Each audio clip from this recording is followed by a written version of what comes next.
Ben, j'ai dit ça avec l'optique que j'ai fêté ma 23e année cette année. J'ai fait 4 ans USL, dont 2 avec Montréal lorsque j'étais plus jeune. Et après, quand je suis sorti, je suis parti au Colorado, je suis parti aussi à Salt Lake.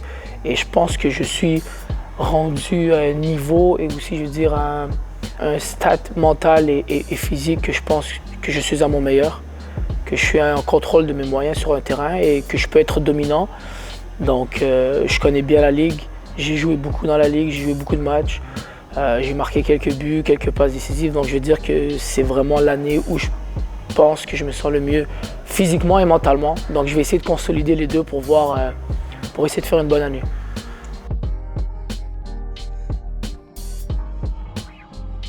Je vais dire pour un athlète, en général, tout sport confondu, je pense que la préparation mentale est plus importante selon moi. Selon moi, c'est ce qui a fait la différence dans ma carrière à un certain moment. Plus jeune, c'est sûr que c'est un peu plus difficile, mais en vieillissant aussi, ça devient un peu plus difficile. Les priorités changent, je dois faire plus attention à certains détails. Je vais parler du mental en général. C'est quelque chose qui est aussi important que le physique selon moi.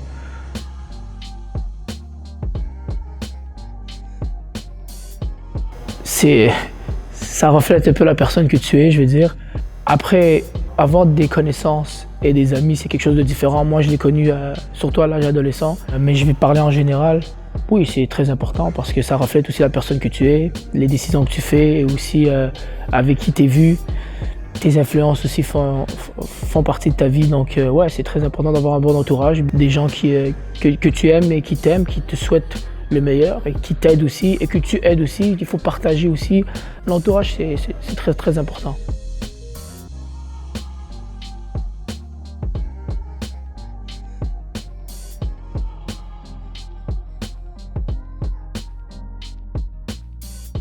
Lorsque tu n'es pas dominant, moi je me rappelle à 16, 17, 18 ans, quand j'étais avec l'Académie de l'Impact, j'étais un joueur qui se cherchait encore.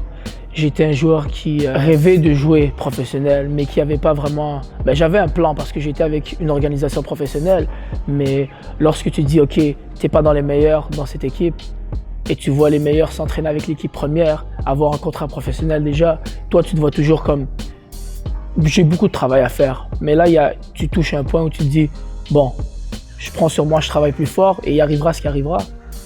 Comme ça, tu n'as pas de regrets. Donc, ouais, il y a toujours un travail mental. Et moi, ça a été la différence. J'ai jamais lâché, j'ai persévéré. Même quand notre équipe réserve à Montréal avait arrêté, ils avaient décidé de mettre de côté l'équipe. Moi, j'étais convaincu que j'allais aller jouer ailleurs et j'ai eu ma chance. Donc, ouais, à certains moments, ton mental, tu dois le forger avec le temps, avec les expériences. Et à un moment donné, ça vient aussi naturellement. Les obstacles, il y en a dans la vie, que tu sois médecin, un élève, n'importe quoi, n'importe quel métier, il y a toujours des obstacles et le mental, ça fait la différence pour moi.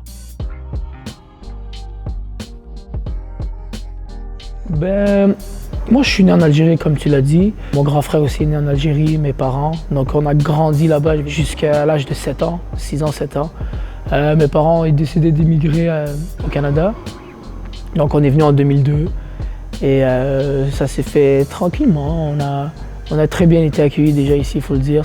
C'est un peuple qui a été très accueillant. Donc ça s'est très bien fait. Après on a été à l'école, on a grandi à Montréal.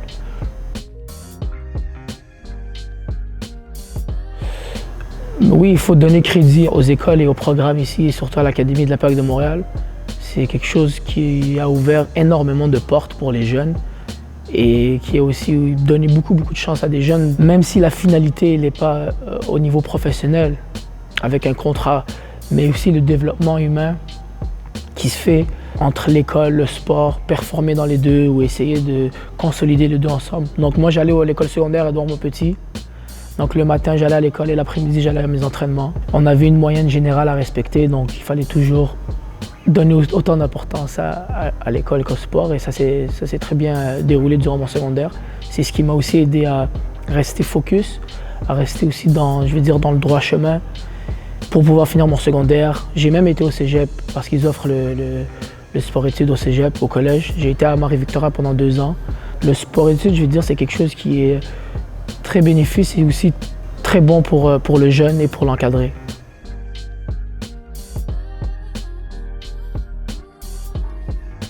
Je vais parler de moi, je vais parler aussi du groupe avec lequel je travaillais quand j'étais avec l'Académie de l'Impact de Montréal.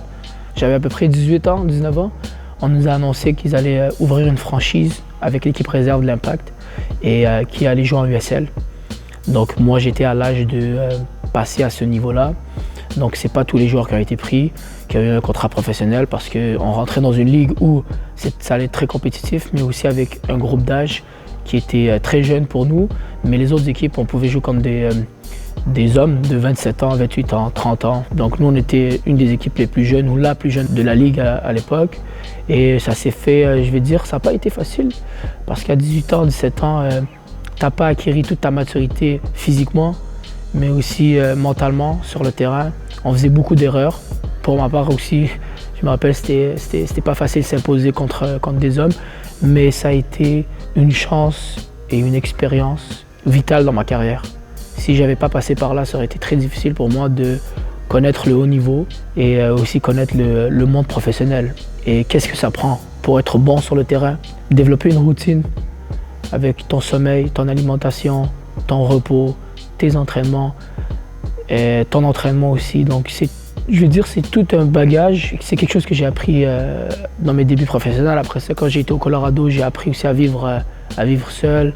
J'ai aussi appris à me préparer tout seul, à être moins encadré, à jouer avec des pères de famille, des gens qui sont beaucoup plus matures que moi. Donc t'apprends, c'est un apprentissage qui finit jamais, le sport, surtout le soccer. Donc mes débuts professionnels ont été difficiles, mais ont été aussi vitaux dans ma carrière.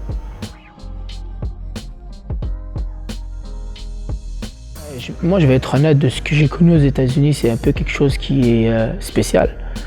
Parce qu'aux États-Unis, ça fait partie de leur culture de se prendre les uns les autres et de réussir ensemble.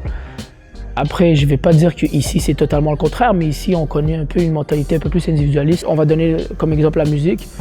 Ils vont s'entraider. S'ils ont des contacts, ils vont s'en parler. Ils veulent aller ensemble au top.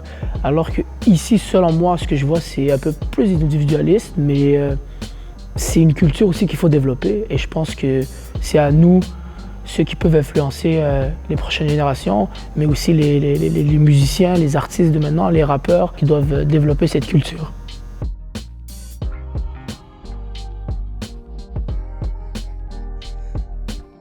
La bonne nouvelle, c'est qu'au Canada, ils viennent de commencer une ligue professionnelle de première division au Canada. Donc ils ont investi beaucoup d'argent, ils ont investi aussi beaucoup de temps, beaucoup d'infrastructures qui ont été mises en place. Donc c'est une très très bonne chose qui est en train de se passer pour le soccer au Canada. Et je pense que ça va juste aller vers le haut. J'aime vraiment le basket, j'aime regarder le basket. Je trouve que c'est un sport très athlétique, très très impressionnant. Alors le pratiquer, je ne suis pas très très bon, mais j'aime beaucoup le basket. C'est LeBron James, sans hésitation. Je pense même que c'est le meilleur joueur qui a existé au basket. La constance qu'il a, la rigueur et de la façon qu'il fait attention à son corps, de la façon qu'il agit aussi sur le terrain. On dirait que tu peux le mettre avec n'importe quelle équipe et ils vont avoir une chance de gagner le championnat. Donc je regarde beaucoup le basket, c'est un sport que j'apprécie beaucoup. Merci Masta. Merci beaucoup à vous, merci. C'était Masta Kacher pour l'interview avec 11 MTL. À la prochaine.